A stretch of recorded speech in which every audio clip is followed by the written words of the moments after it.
আল্লাহ কয় ওয়ালাকিন রাসূলুল্লাহ, আমার নবী মুহাম্মদুর রাসূলুল্লাহ, উনি আমার রাসূল, উনি আমার রাসূল। কত দরদ নিয়ে আল্লাহ বলে উনি আমার রাসূল। আল্লাহ কিন্তু আদমকে পাঠিয়েছে, উনাকে রাসূল বলেন নাই। হযরত নূহকে পাঠিয়েছে, ওনাকে রাসূল বলেন নাই। হযরত ইব্রাহিমকে পাঠিয়েছে, ওনাকে রাসূল বলেন নাই। হযরত মূসাকে পাঠিয়েছেন, জমিনে রাসূল বলেন নাই। হযরত দাউদকে পাঠিয়েছে, রাসূল বলেন নাই। আল্লাহ কিন্তু ইব্রাহিমকে পাঠিয়েছে, রাসূল বলেন নাই। আল্লাহ আদমকে বলে আদম সফিউল্লাহ, হযরত নূহকে বলে নূহ নাসিহুল্লাহ, হযরত ইব্রাহিমকে বলে ইব্রাহিম খলিলুল্লাহ, হযরত মূসাকে বলে মূসা কালিমুল্লাহ, মূসা কালিমুল্লাহ, হযরত ঈসাকে বলেন ঈসা রূহুল্লাহ। কিন্তু মুহাম্মদুর রাসূলুল্লাহকে আল্লাহ বলে মুহাম্মদ, উনি আমার রাসূলুল্লাহ। মুহাম্মদ আরবি, মুহাম্মদ আরবি হাইওয়া নবী রাস্তে পেশোয়া, मुहम्मद अरबी हयवा नबी रास्ते पे शुआ, आलम हुआ उसकी पैदाइश से उजाला, आलम हुआ उसकी पैदाइश से उजाला। मुहम्मद से मुहब्बत रखो भाई दिल में हमेशा,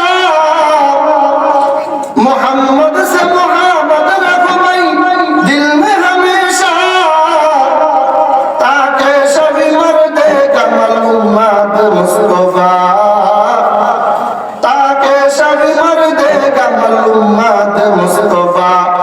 शफीउल उम्म हमारा नबी रोज क़यामत, शफीउल उम्म हमारा नबी रोज क़यामत, शिफात करेगा अल्लाह के फज़ल गुनाहगार उम्मत, शिफात करेगा अल्लाह के फज़ल गुनाहगार उम्मत। আল্লাহ বলে দুনিয়ার মানুষ শুন, আয় আয় বান্দা শুন, আমার কাছে শুন আমার হাবিবের কথা। আমি আদমকে পাঠাইলাম, রাসূল বলি নাই। হযরত নূহকে দুনিয়াতে পাঠাইলাম, রাসূল বলি নাই। 1,00,000 বা 2,24,000 পয়গম্বর, সকল পয়গম্বরকে আমি শুধু নবী বলেছি, শুধু 313 জন রাসূল, তাদের মধ্য দিয়ে আমি আল্লাহ তাদেরকে রাসূল নিযুক্ত করেছি। কিন্তু রাসূলুল্লাহ শব্দখানা কাউকে বলি নাই। আদম আমার রাসূল, ওনাকে রাসূল বলি নাই। নূহ আমার রাসূল, ওনাকে রাসূল বলি নাই। ইব্রাহিম আমার রাসূল, ওনাকে রাসূল বলি নাই। মূসা আমার রাসূল, ওনাকে রাসূল বলি নাই। হযরত দাউদ আমার রাসূল, ওনাকে রাসূল বলি নাই। হযরত ঈসা আমার রাসূল, ওনাকে রাসূল বলি নাই। কিন্তু মুহাম্মদুর রাসূলুল্লাহ আমার রাসূল, আমি শুধুমাত্র মুহাম্মদুর রাসূলুল্লাহকে বলেছি মুহাম্মদুর রাসূলুল্লাহ। কি বলছি?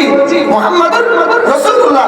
কিভাবে বোঝা যাবে আল্লাহ যে আল্লাহর নবী আদমকে রাসূল ঠিক বানিয়েছে রাসূল হিসেবে, কিন্তু রাসূল বলেন নাই। হযরত আদম দুনিয়াতে আসলেন, দুনিয়াতে আগমন করলেন। আদম দুনিয়াতে আগমন করার পর ওনার সন্তান যারা ছিলেন তাদেরকে দাওয়াত দেয়, এ আমার সন্তানরা শুনো। হযরত আদম বলেন ইয়া আইয়ুহান নাস, হে আদম, হে আদম সন্তান, হে লোক সকল, ইয়া আইয়ুহান নাস, হে লোক সকল, কুলু লা ইলাহা ইল্লাল্লাহ, তোমরা বলো যে লা ইলাহা ইল্লাল্লাহ। আদম সফিউল্লাহ লাআল্লাকুম তুফলিহুন, তোমরা কামিয়াব হয়ে যাবে। এই কালিমাটা পড়ো, এটা হযরত আদম আলাইহিস সালামের কালিমা ছিল। হযরত নূহ আলাইহিস সালাম আসলেন, আসার পর উনি মানুষকে দ্বীনের দাওয়াত দিচ্ছেন। বলে যে ইয়া আইয়ুহান নাস, হে লোক সকল, কুলু তোমরা বলো লা ইলাহা ইল্লাল্লাহ, নূহ নাজিহুল্লাহ লাআল্লাকুম তুফলিহুন, তোমরা বলো আমার কালিমা।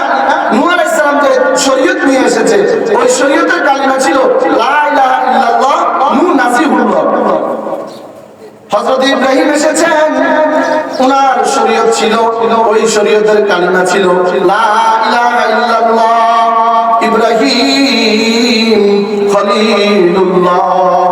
ঠিক তেমনি ভাবে হযরত মূসা আলাইহিস সালাম এসেছেন, উনি বলেন লা ইলাহা ইল্লাল্লাহ মূসা কালিমুল্লাহ। ঠিক তেমনি ভাবে হযরত ঈসা আলাইহিস সালাম আগমন করেছেন, উনি বলেন লা ইলাহা ইল্লাল্লাহ ঈসা রূহুল্লাহ। কেউই, ওরা সকলেই রাসূল ছিলেন, কিন্তু নিজেকে রাসূল একবার কালিমার সাথে সংযুক্ত কেউ বলেন না।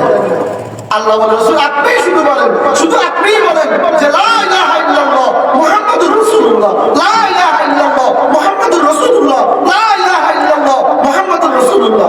বলেন না